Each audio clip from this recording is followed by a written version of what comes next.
So why is it that whenever you ask children what they want to become in future, they answer with three basic um, professions, which are lawyers, doctor, or engineer? Like in most cases, that's what they answer. And a lot of these children, they don't even know much about this profession. And so they say they want to become a lawyer or a doctor because of the kind of reaction they get from people whenever they say so, or because it seems interesting to them, or they just feel good saying it. So the question is that especially for a lot of teenagers in JS3 to SS3, a lot of them are faced with problems like self-doubt, self-esteem, inexperience, or even a lack of self fulfillment, or a lot of them are facing challenges of insecurity. And that is why for them it is also very difficult to answer the question, what do you want to be in future? Like, what would you study? What would you become when you grow up? And for them, a lot of the times they search for the answer in the face of the person that is asking them, or you just see that they always struggle to answer that question. And they also and even if they answer it, you find on their face doubts and uncertainty, and even them themselves, they are not sure of the answer that they give. So in order for them, for teenagers, and I strongly feel this is a very serious problem that should be addressed. A lot of teenagers do not even know what their passion is. They do not know what their strength is or what their weakness is, and in that case, it's very difficult for them to make an opinion for themselves. And this is largely because they're young and they are immatured. So for teenagers out there, I want you all to know that it's okay to be confused at this stage. It's okay your not to know what subject, or like what you want to be in future. It's okay not to know what you should, whether you should go to sciences or arts class. But the major problem is that even the school itself is not allowing the students to make their own choice, because most schools in Nigeria, what they do is that the students they think are very intelligent, they gather them up in the science classes, and then those that are not intelligent and those that they think are not intelligent, they put them in other classes like commercial and arts classes. And I feel this is very, very, very wrong. Like, we're making a very huge mistake.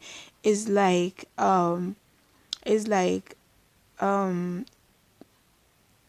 is like summing up the intelligence of a fish by its ability to be able to climb a tree. So when you do that, the fish will live its whole life thinking that it's stupid. So I think students should be left to be guided to make their own choice, to make the choices whether or not they want to be in science classes or they want to be in arts or commercial classes. And for the students, what is required of them is that they should know that the whole range of subjects that they offer in school is not in any way meant to frustrate their lives or to make them just read for nothing's sake. So when you're offering 13 subjects in school, or 12 or 10, you should know that you're exposed to a lot of experiences.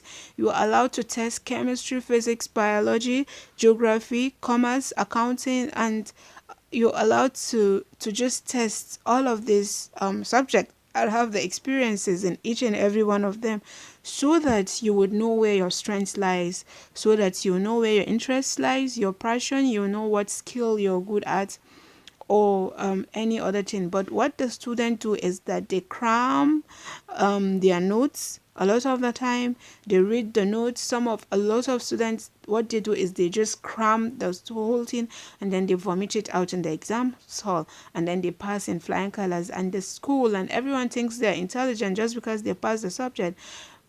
The easiest way to learn any subject is not to read it for the sake of exams. Is for you to read it in such a way that you would understand it very well, that you can apply it outside the classroom. For instance, if you're in a biology class, you should be able to relate to yourself. You yourself, you are a biological entity, so you should be able to relate. How do you grow from the little baby that your mama carries on her arms, and now you're all grown up? So you should be able to know, how does the cell feed? How does the cells grow?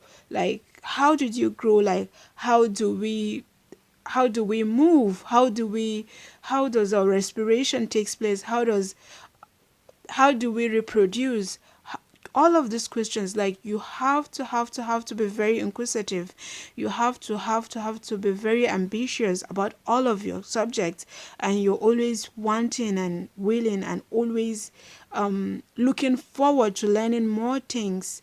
But it's very different with a lot of students these days are very lazy. They don't even want to study, and that is because they study just to pass their exams. If you study to learn, and you know that you have another world outside the first four walls of a school, then you're going to open your mind and open your eyes and have a lot of experiences and learn a lot of things that are going to help you outside the school. If you get yourself exposed to all of these things, you are going to know where your strength lies. Because not studying very well, you're depriving yourself of knowing a lot of your strengths that exist, but you do not know. You have to explore yourself to know what type of person you are, and nobody can do that for you. So you really have to explore and learn all of this, and be very inquisitive when you go for any excursion, or if you're in the university, when you go for your sideways, or your when you go for your sideways, you have to know. You have to open your mind and be very punctual and know what is it that you're doing, so that you're going to have all of these experiences are going to be able to help you to shape your life and know the career path you're supposed to choose in life. And another thing that baffles me a lot is that a lot of people think they are not even significant. Like, in the world of the ultimate question I'm going to ask you listening to this today is that, in the world of 7 billion people, do you think you're significant? Like, if you're going to answer me, um honestly, a lot of people do not even think they are significant.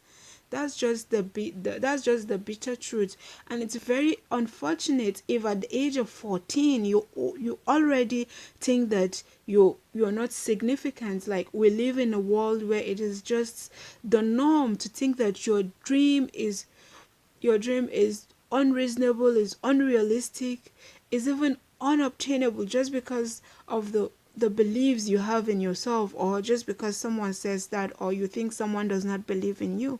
Like, we're all created with gifts from the Almighty. We're all very special. We all have this power that we don't even know exists in us. So I urge you all to know that in the world of 7 billion people, you are very significant. You're very significant, and you could change the world. So, in the long run, what I want you to do is that when you put down all of your interests and all of your strengths and your passion and your desire and your skills, your beliefs and everything, then the ultimate question, when you know all of this by exploring all of the experiences you have as an individual, whether inside the classroom or outside the classroom, when you put everything down, then you should be able to know how you could bring this all together and be able to solve a common problem, and be able to produce, how would you be able to produce something valuable? How would you help the community? And when I say help the community, I do not mean like forming a charity foundation that you could just go to orphanage, baby home, or the hospital and help people. No, you could help the community by producing a device that is needed, by producing a vaccine for malaria, which is a very common problem in Africa. And like, I know we have our limitations, especially in Nigeria, but you could also look beyond all of those limitations. You could think in terms of what is available for you. Like, we have our limitations, but we're not even exploring what we have at our disposal. That is the very, very bitter truth. So how can you use all of the knowledge you have to do something really, really very, very valuable for a lot of people? That is the question that you're supposed to ask yourself. How can you use your passion, your interests? And it's very important for you to know that your interest changes, because technology has changed a lot of things. Like, even your best food in the past 5 years is no longer your best food now. So our interest changes as we grow. Technology changes everything. So what is your skill? What is your what is it that you can do?